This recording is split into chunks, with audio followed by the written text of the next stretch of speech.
1966 সালে মার্কিন সেনাবাহিনী ভিয়েতনামে তাদের সবচেয়ে বড় ঘাঁটিগুলোর একটি তৈরি করে, কিন্তু তারা জানতই না সেই ঘাঁটির ঠিক নিচে রয়েছে প্রায় 250 কিলোমিটার দীর্ঘ শত্রুর টানেল নেটওয়ার্ক।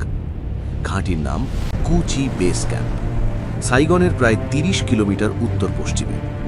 হাজার হাজার মার্কিন সৈন্য, হেলিকপ্টার, আর্টিলারি, ট্যাঙ্ক, শক্তিশালী নিরাপত্তা বেষ্টনী, ওয়াচ টাওয়ার, ফ্লাড লাইট, সব মিলিয়ে এটি ছিল প্রায় অভেদ্য এক সামরিক দুর্গ।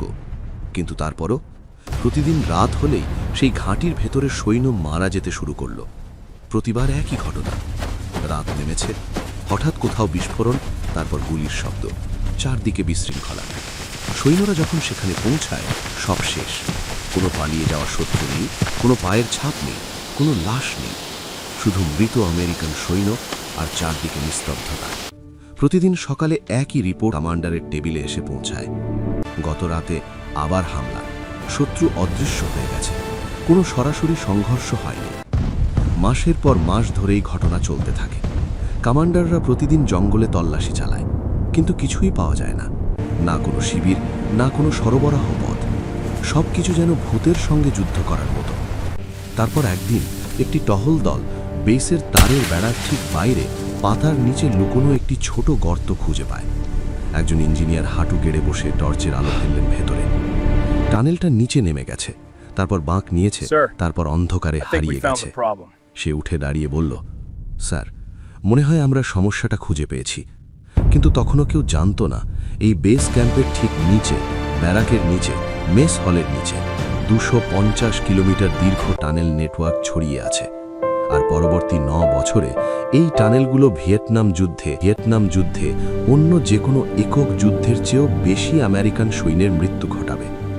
কিন্তু প্রশ্ন হলো, ভারী যন্ত্রপাতি নেই, মেশিন নেই, কোনো বড় সম্পদ নেই, এমন একটি সেনাবাহিনী কিভাবে পৃথিবীর সবচেয়ে শক্তিশালী সামরিক শক্তির ঠিক নিচে একটি পুরো ভূগর্ভস্থ শহর তৈরি করল, তাও কেউ টের না পেয়ে? এই গল্পটা ঠিক সেটাই। কু চি টানেলগুলো শুরুতে কোনো সামরিক প্রকল্প ছিল না। 1940-এর দশকে ফরাসি বোমাভালা থেকে বাঁচার জন্য এগুলো প্রথম খনন করা হয়। আর যখন আমেরিকানরা ভিয়েতনামে আসে, তখন এই টানেলগুলো ইতিমধ্যে 20 বছর ধরে তৈরি ও বিস্তৃত হচ্ছিল। কু চি এলাকার মাটি ছিল বিশেষ ধরনের, লাল ল্যাটেরাইট কাদা। শুকিয়ে গেলে প্রায় কংক্রিটের মতো শক্ত হয়ে যায়, সহজে ধসে পড়ে না, সহজে পানি ঢোকে না, বোমা পড়লেও সহজে ভেঙে পড়ে না। ভিয়েতনামিরা এই জায়গা দুর্ঘটনাবশত বেছে নেয়। তারা বেছে নিয়েছে কারণ এই মাটিই ছিল তাদের প্রাকৃতিক নির্মাণ সামগ্রী। তাদের সরঞ্জামও ছিল খুব সাধারণ, ছোট হাতলওয়ালা কোদাল, বাঁশের ঝুড়ি আর মানুষের হাত। তারা রাতের বেলায় খনন করত, যাতে ফরাসি টহল দল দেখতে না পায়। খনন করা মাটি ঝুড়িতে করে নিয়ে গিয়ে আশেপাশের মাঠে ছড়িয়ে দিত, যাতে আকাশ থেকে কেউ নতুন মাটির স্তূপ দেখতে না পায়। প্রতিটি প্রবেশ পথ ছিল ছদ্মবেশে লুকানো, পাতা, ঘাস, এমনকি উই পোকার ঢিবির নিচে। কিছু প্রবেশ পথ ছিল জলের নিচে, সেগুলো খুঁজে পেতে হলে জলের নিচে ডুব দিতে হতো। প্রবেশ পথগুলো ইচ্ছা করেই খুব ছোট বানানো হয়েছিল, মাত্র 60 সেন্টিমিটার।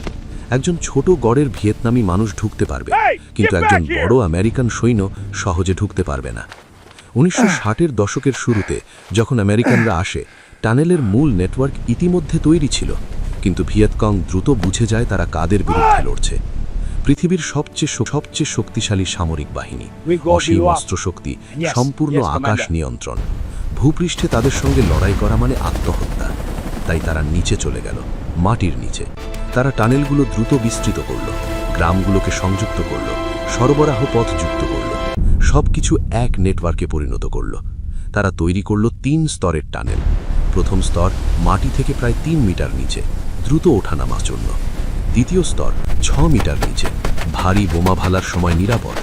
তৃতীয় স্তর 9 মিটার নিচে, মার্কিন যুক্তরাষ্ট্রের সবচেয়ে বড় প্রচলিত বোমার আঘাত থেকেও টিকে থাকার জন্য তৈরি। প্রতিটি স্তর উলম্ব শ্যাফট দিয়ে যুক্ত ছিল, আর মাঝখানে ছিল ফাঁদ দরজা।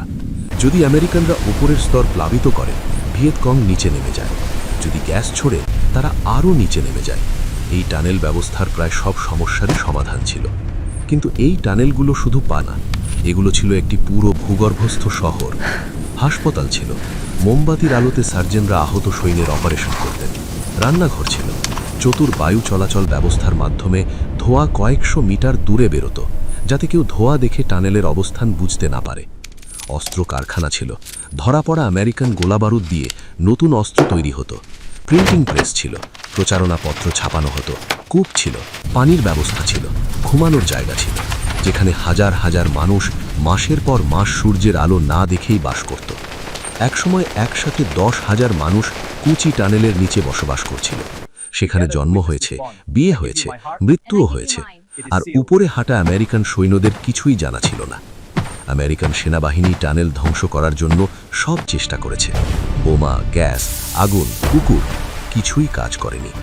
শেষ পর্যন্ত তারা একটি সিদ্ধান্ত নেয়, যদি প্রযুক্তি দিয়ে সমস্যা সমাধান না হয়, তাহলে একজন মানুষকে পাঠাতে হবে, এত ছোট যে 60 সেন্টিমিটারের গর্ত দিয়ে ঢুকতে পারে, শুধু একটি পিস্তল আর একটি টর্চ নিয়ে।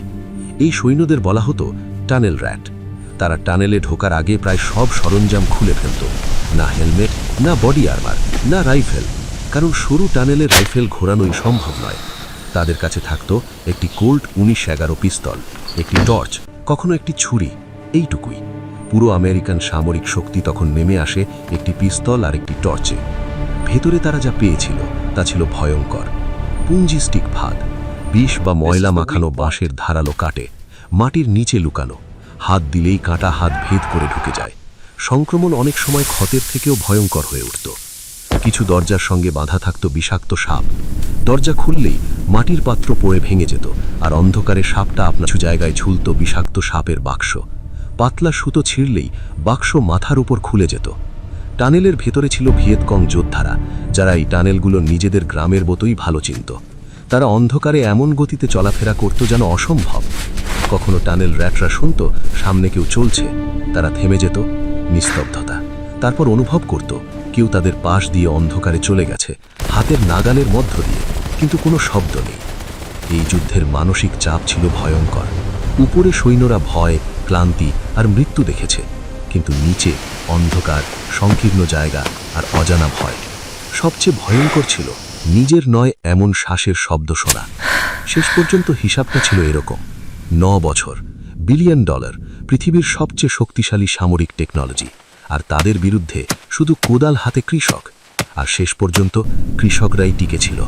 1975 সালে যখন আমেরিকা ভিয়েতনাম ছেড়ে যায়, কুচি টানেল এখনও ছিল অক্ষত, কার্যকর। 250 কিলোমিটার হাতে খোঁড়া টানেল আমেরিকার যুক্তরাষ্ট্রের পুরো সামরিক শক্তির থেকেও বেশি সময় টিকে ছিল। যুদ্ধের মূল্য ছিল ভয়াবহ। হাজার হাজার আমেরিকান সৈন্য মারা গেছে এক শত্রুর হাতে যাকে তারা কখনো দেখেনি, আর হাজার হাজার ভিয়েতকং যোদ্ধাও সেই টানেলে প্রাণ হারিয়েছে। কিন্তু কুচি টানেল আমাদের একটা জিনিস শেখায়: যুদ্ধের সবচেয়ে শক্তিশালী অস্ত্র টেকনোলজি নয়, সবচেয়ে শক্তিশালী অস্ত্র হলো শেষ পর্যন্ত টিকে থাকার ইচ্ছা। কুচি টানেল এখনও আছে, 250 কিলোমিটার, মানুষের হাতে খোঁড়া, আর তারা প্রমাণ করেছে মাটি আর সংকল্প থাকলে কখনো কখনো সেটাই সবচেয়ে বড় শক্তি। যদি এই গল্পটি ভালো লেগে থাকে, চ্যানেলটি সাবস্ক্রাইব করুন, এতে চ্যানেলটি বড় হতে